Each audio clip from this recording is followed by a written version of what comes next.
Student, आज हम topic लेंगे ट्रांसपोज ऑफ ए मैट्रिक्स। तो ट्रांसपोज ऑफ ए मैट्रिक्स क्या होता है ये देखना है। हम इसको एक एग्जाम्पल लेके समझाएं आपको। मान लीजिए ये हमने ले लिया 1 2 3 6 7 9। इस मैट्रिक्स का जो ऑर्डर है वो है 2 क्रॉस 3।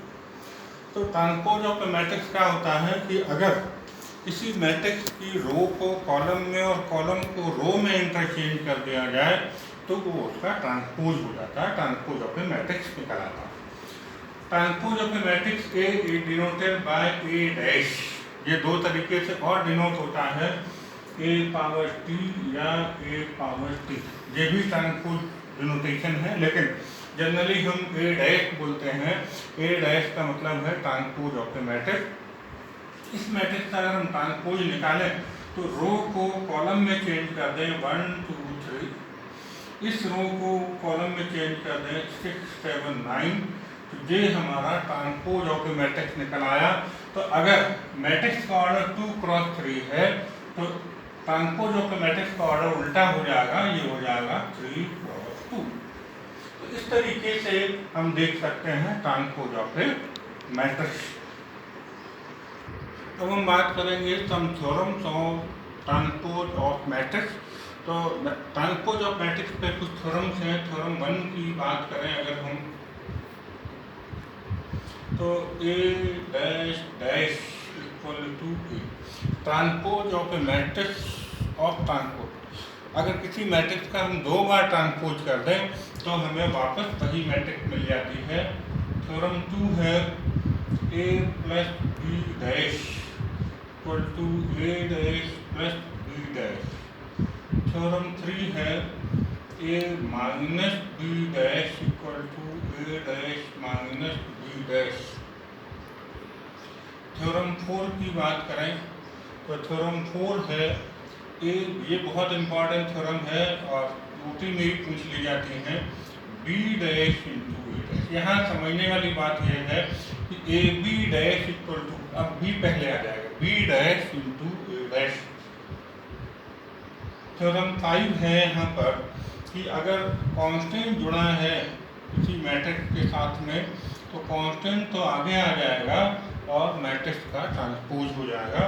एंड थ्योरम 6 में 2 पार्ट है, minus A dash equal to minus A dash बना रहेगा। और अगर हम इसमें दूसरी बात करें तो A power N dash equal to A dash power N, where N belong to N, natural number होगा, एन बिलोंग टू एन। तो ये कुछ थ्योरम्स हैं जो एज ए ओटी क्वेश्चन भी पूछी जाती हैं और इन पर हम कुछ क्वेश्चन बनेंगे, उन क्वेश्चन को सॉल्व करेंगे। खास तौर से ये जो थ्योरम्स हैं, खास सबसे ज़्यादा इंपॉर्टेंट थ्योरम ये है जिस पर क्वेश्चन बनता है A B dash equal to B dash into A dash. बाकी फिर किसी थ्योरम पे भी क्वेश्चन बन सकता है। अभी हम क्वेश्चन की बात करेंगे। अब हम यहाँ पर पहले क्वेश्चन की बात करेंगे कि मैट्रिक्स दिया है, इसका हमें find the transpose of the matrices. ये 2 मैट्रिक्स दिए हैं, इनका हमें ट्रांसपोज निकालना है। तो पहली मैट्रिक्स ले लें, ए हमने लिख लिया ए डैश। हमने पहले ही बताया था कि ट्रांसपोज ऑफ द मैट्रिक्स को ए डैश या ए पावर टी से भी डिनोट करते हैं। तो इसका ट्रांसपोज जब हम लिखेंगे तो रो को कॉलम में कन्वर्ट कर दें -1 5 6, सेकेंड रो को सेकेंड कॉलम में कन्वर्ट कर दें √3 5 6, थर्ड रो को थर्ड कॉलम में कन्वर्ट कर दें 2 3 -1। ये हो गया इसका ट्रांसपोज। अगर हम इसी तरीके से इसका सेकेंड पार्ट लें, बी नोट किया है, बी कह दें 5 1/2 एंड -1। ये मैट्रिक्स है। यहाँ पर इसके ऑर्डर में कोई अंतर नहीं आना है क्योंकि 3 क्रॉस 3 का ऑर्डर है तो उसका ट्रांसपोज भी 3 क्रॉस 3 हो जाएगा। अगर हम यहाँ ऑर्डर की बात करें तो यहाँ 3 रोज हैं, 3/1 इसका ऑर्डर है। तो ट्रांसपोज है, ओटी क्वेश्चन ही बन सकता है।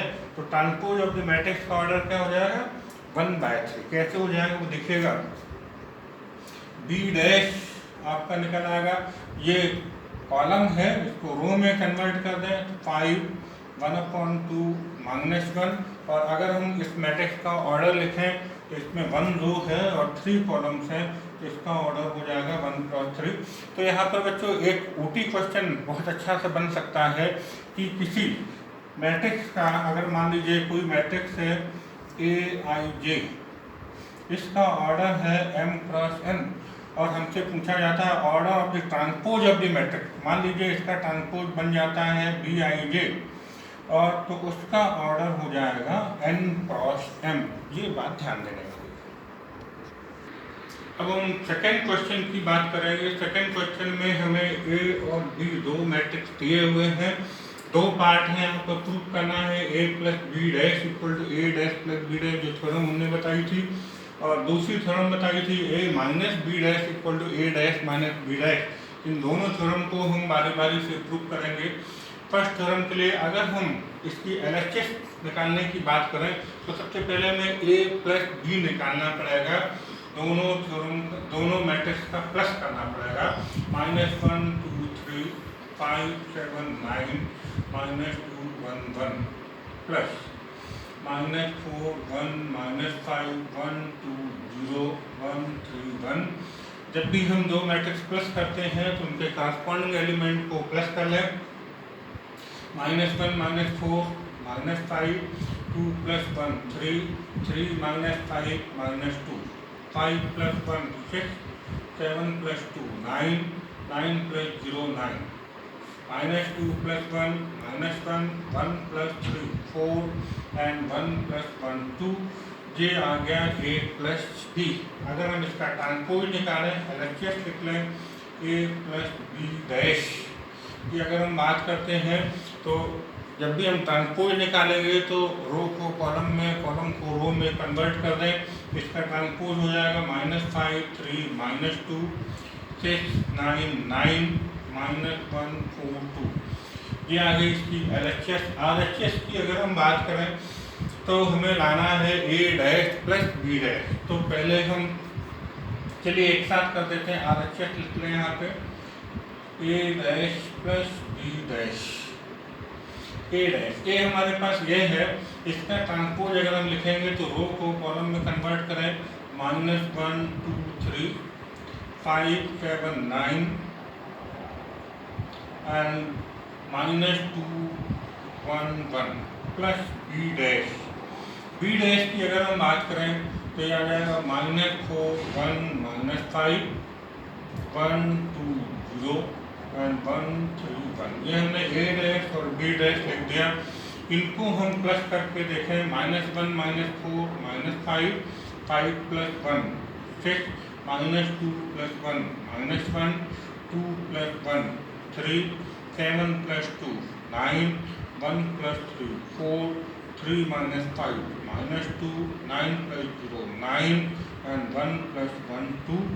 और हम यहाँ देख पाएंगे कि LHS और RHS इक्वल आ गए होंगे। -5 6 -1 3 9 4 and -2 9 2। Therefore LHS equal to RHS, या LHS इक्वल टू RHS लिखें या पूरी थ्योरम लिख दें तो और भी अच्छा लगेगा। A plus B dash equal to A dash plus B dash. तो इसके सेकेंड पार्ट में हम बच्चों देखें तो A minus B dash equal to A dash minus B dash निकालना है। मैट्रिक्स वही है, इसलिए मैट्रिक्स में कोई चेंज नहीं है। तो A और B, तो A माइनस B पहले हम निकाल लें तो यहाँ पे माइनस का साइन आ जाएगा। इसको हम देखें -1 -4 प्लस हो जाएगा तो हो जाएगा 3 2 -1 1 3 - प्लस 5 5 + 3 8 5 - 1 4 7 - 2 5 9 - 0 9 -2 -1 -3 1 -3 -2 and 1 -1 0।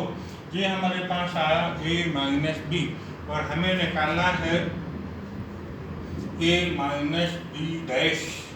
तो A माइनस B डैश की वैल्यू बच्चों आ जाएगी, रो को कॉलम में कन्वर्ट कर दें अगर हम तो 3 1 8 4 5 9 -3 -2 0। ये अभी हमें RHS में निकालना है A dash minus B dash. यहाँ अगर हम देखें तो A dash minus B dash A dash और बी डैश की वैल्यू हम ऑलरेडी अभी निकाल चुके थे ट्रांसपोज दोनों का।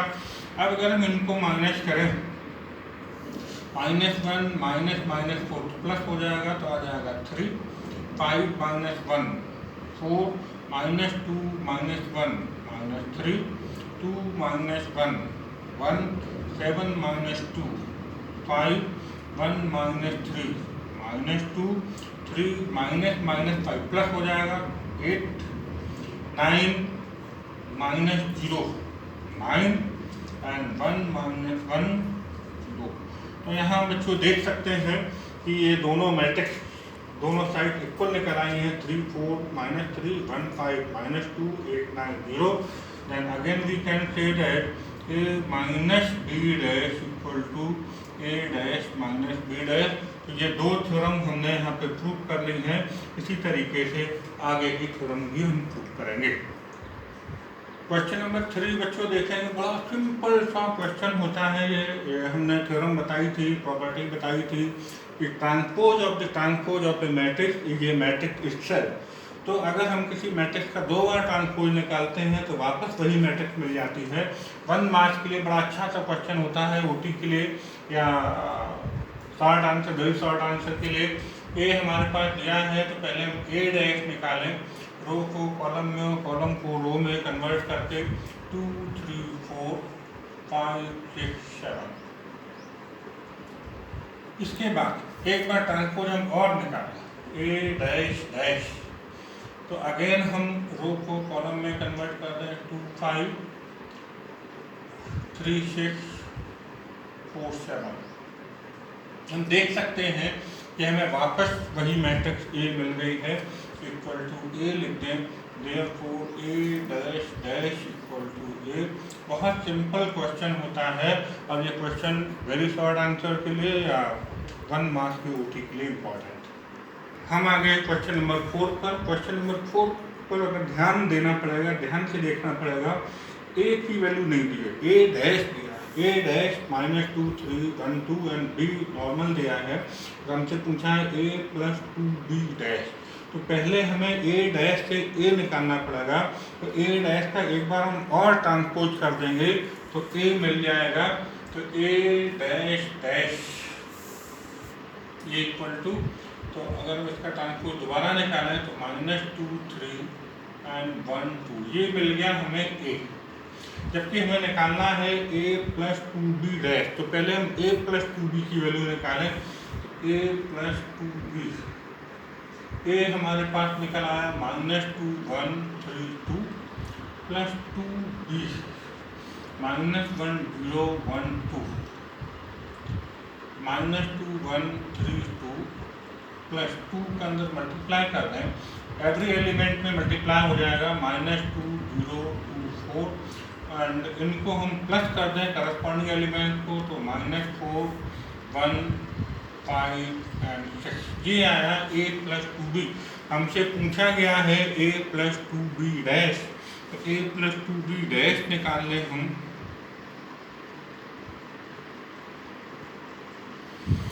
इसका ट्रांसपोज हमें निकालना पड़ेगा, तो हो जाएगा -4 1 and 5 6 and this is answer. हम आ गए क्वेश्चन नंबर 5 पर। क्वेश्चन नंबर 5 सबसे, जैसे हमने वहाँ बोला था, सबसे ज़्यादा इम्पॉर्टेंट प्रॉपर्टी या थ्योरम है। सबसे ज़्यादा जो क्वेश्चन बनते हैं वो इसी थ्योरम पे बनते हैं, A B dash equal to B dash into A dash. और ये प्रॉपर्टी भी कभी कभी ओटी क्वेश्चन में या 1 वर्ड में पूछ ली जाती है 1 मार्क्स में। तो हम इसको सॉल्व करेंगे। ए बी डैश मतलब हम सबसे पहले ए बी निकालें, फिर उसका ट्रांसपोज निकालें, और ये इक्वल टू होगा B dash into A dash. तो देखिए जरा, अगर हम पहले ए इंटू बी निकालें, ए है 1 1 2 2 1 0, बी है 1 3 2 0 -1 1। मल्टीप्लाई के लिए हमने आपको बता रखा है, पहली वाली मैट्रिक्स की रो और दूसरी वाले मैट्रिक्स का कॉलम लेते हैं, इनका करस्पॉन्डिंग एलिमेंट्स का मल्टीप्लाई हो जाएगा 1 × 1 1 प्लस 2 -2। इस रो का इस कॉलम में मल्टीप्लाई करेंगे तो 3 + 0 + 2। अब ये रो लेंगे, इस कॉलम में मल्टीप्लाई करेंगे 2 प्लस 2 माइनस 0।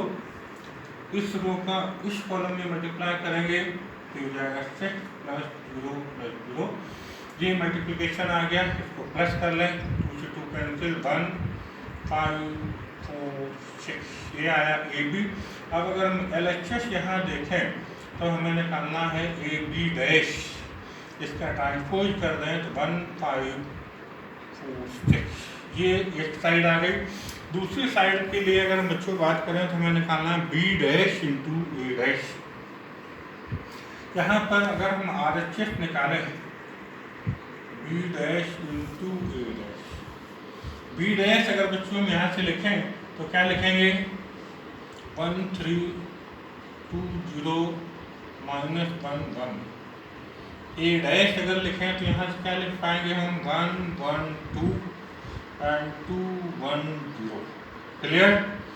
अब हम इनका मल्टीप्लाई करेंगे तो पहले वाले मैट्रिक्स की रो और दूसरे वाले मैट्रिक्स का कॉलम लेके करस्पॉन्डिंग एलिमेंट्स को मल्टीप्लाई कर देंगे। तो इसका इसमें मल्टीप्लाई करें तो 1 प्लस 2 माइनस 2। इस रो का इस कॉलम में मल्टीप्लाई कर देंगे तो 2 प्लस 2 माइनस 0। इस रो का इसमें मल्टीप्लाई कर दें तो 3 प्लस 0 प्लस 2। इस रो का इसमें मल्टीप्लाई कर दें तो 6 प्लस 0 प्लस 0। यहाँ पर हमारे पास मैट्रिक्स आ रहा है 1 4 5 6। क्या हम देख सकते हैं LHS और RHS से ये दोनों साइड इक्वल आ गई, 1 4 5 6 1 4 5 6। Therefore we can say that a b dash equal to b dash into a dash। और ये क्वेश्चन हमारा यहाँ पे प्रूफ हो गया। बहुत इंपॉर्टेंट क्वेश्चन होता है इस तरीके से, मैट्रिक्स से कुछ भी दी हो, कोई भी दो मैट्रिक्स दी हो, हम इसी तरीके से सॉल्व कर लेंगे। हम क्वेश्चन नंबर 6 की बात करें तो ए दिया है cos alpha sine alpha minus sine alpha cos alpha. हमें प्रूफ करना है A dash equal to I. I means यहाँ पर है आइडेंटिटी मैट्रिक्स, और ए दिया है 2 क्रॉस 2 का मैट्रिक्स है तो आई भी 2 क्रॉस 2 का निकलना चाहिए। तो सबसे पहले हम ए लिख लिया। ए डैश की बात करें तो रो को कॉलम में बदल लें, cos alpha sine alpha minus sine alpha and cos alpha. और अब हम ए डैश निकालें, A into A dash cos alpha sine alpha minus sine alpha cos alpha. A dash अगर हम लिखते हैं तो cos alpha minus sine alpha and sine alpha cos alpha. और इनका हम मल्टीप्लाई कर लें तो रो का कॉलम में मल्टीप्लाई तो cos square alpha plus sine square alpha. इसका इसमें मल्टीप्लाई करें तो minus sine alpha cos alpha plus sign alpha cos alpha. इस रो का इस कॉलम में मल्टीप्लाई करें तो minus sine alpha cos alpha plus cos alpha sine alpha. इस रो का इस कॉलम में मल्टीप्लाई करें, माइनस इंटू माइनस प्लस हो जाएगा तो sine square alpha plus cos square alpha. हम यहाँ देख सकते हैं cos square alpha plus sine square alpha 1, ये कैंसिल हो जाएगा तो 0, ये भी कैंसिल हो जाएगा तो 0, और ये 1, और ये आपकी आइडेंटिटी मैट्रिक्स निकल आई 2 क्रॉस 2 की। तो हम यहाँ कह सकते हैं we can say that A dash equal to I and 2। ठीक है बच्चों।